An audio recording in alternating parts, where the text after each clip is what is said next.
Армысыздар, бұл қаржылық, құқықтық және цифрлық сауатты арттыруға арналған білген абзал бағдарламасы. Қазіргідей ақпарат дәуірінде заман ағымынан қалмай бәрін білген дұрыс. Біз түсінікті жатық тілде түсіндіреміз, талдаймыз, пайдалы кеңес береміз. Биыл жалпыға бірдей декларациялаудың 3-ші кезеңі басталды. Оны кімдер және қалай тапсырады? Нені декларациялау қажет? Декларация толтырмаған адамдарға қандай жаза қолданылады? Бүгін осы туралы айтамыз. Көпшілік біледі, 2021 жылы елімізде жалпыға бірдей декларация енгізілді. Содан бері кезең-кезеңімен жүзеге асып келеді. Алдымен мемлекеттік қызметкерлер мен олардың жұбайлары тапсырған. Кейін квази-мемлекеттік секторда жұмыс істейтіндер осы құжатты өткізуге міндетті болды.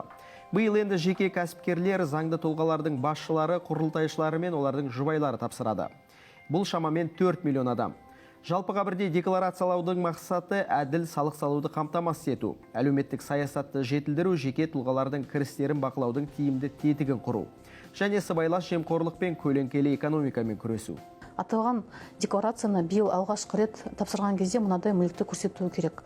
Егер шетелде жылжымайтын мүлкі мен автокөлік құралдары болса, шетелдік банктердегі қаражаты болса, егерде оның сомасы 1000 айлық есептік көрсеткіш сомасынан асса, оны да көрсету керек.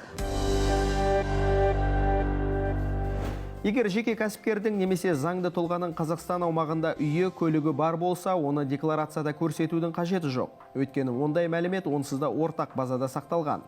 Ол ақпараттар декларация толтыру кезінде автоматты түрде көрінеді. Жеке кәсіпкерлер активтер мен міндеттемелерді декларациялайтын кезде шетелдегі мүліктерінде көрсетуі қажет. Кейбір кәсіпкер немесе заңды тұлғаның шетелдік компанияларда үлесі болуы мүмкін. Мұны да ескерген жөн. Одан бөлек бағалы қағаздар биткоин түріндегі активтері болса, оны да жасыруға болмайды. Қолма-қол ақша мен басқа да қымбат мүліктер осы декларацияны толтыру кезінде міндетті түрде көрсетіледі. Оларды жасырып қалу немесе декларация тапсырмау заңмен қудаланылады. Мамандар мұны ұмытпау керек дейді. Декларацияны уақытылы тапсырмаған жағдайда бұл жеке тұлғаға хабарлама жіберіледі. Әрине, алдымен ескерту беріледі. Ал егерде 1 жылдың ішінде аталған заң бұзушылық қайталанса, онда оған 15 айлық есептік көрсеткіш мөлшерінде айыппұл салынады. Белгілі бір себептерге байланысты кәсібін уақытша тоқтатқан немесе бизнес жүргізу ісінде қиындықтары бар адамдарда декларация тапсыруға міндетті. Олар бизнестен тұрақты табыс тауып отырмаса да қаржылық жағдайларына қатысты ақпараттарды өткізеді. Жауапкершілігі шектеулі серіктестігі бар адамдарда декларация тапсыруы тиіс. Декларацияны екі түрлі жолмен тапсыруға болады. Біріншісі қағаз жүзінде. Оны халыққа қызмет көрсету орталығына барып, арнайы үлгісін алып толтыру керек. Бұл құжатты 2024 жылдың 15 шілдесіне дейін өткізу қажет. Екінші жолы декларацияны электронды түрде тапсыруға болады. Ол үшін e-gov порталына кіру керек, немесе e-салық азамат және e-gov мобайл мобильдік қосымшаларын пайдалануға болады. Егер декларацияны тапсыру барысында жеке тұлғаның 2023 жылдың 31 желтоқсанындағы жағдай бойынша басқа тұлғалардың алдында берешегі болса, немесе ол жеке тұлғаға басқа тұлғалардың берешегі болса, онда оны декларацияда көрсету керек. Және де бұл берешекті көрсетер алдында алдымен нотариалды куәландыру жасап алу қажет.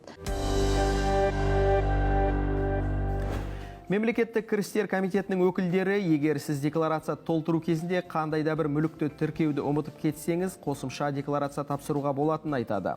Келесі 3 жыл ішінде өзгерістер енгізуге мүмкіндік беріледі дейді. Осы тұста мүліктерді, қолма-қол қаражатты, бағалы заттарды ғана емес, жануарлар мен құстарды да декларациялауға болады екен. Бұл жануардың сондай бір қымбат бағалы екендігі анықталса, немесе бір асыл тұқымды болса, және оның бір бағасының құны 1000 айлық есептік көрсеткіштен асса, әрине ол кезде бағалау жасатып, оны міндетті түрде заңдастырып көрсетуге болады. Декларацияны тек жеке кәсібі бар лауазымды қызмет атқаратын адамдар ғана тапсырады деп ойлау қате түсінік. Келесі жылы жеке тұлғаларда осы құжатты өткізуге міндетті болады. Шамамен 13 миллион адам декларация толтырады деген болжам бар. Сондықтан бұл құжатты өткізу тәртібін кез келген адам білуге міндетті. Бүгінге осы қаржылай, құқықтық және цифрлық сауатты болайық. Әрине бұл үшін бәрін білген абзал. Аман болайық. 24 KZ телеарнасында кездескенше.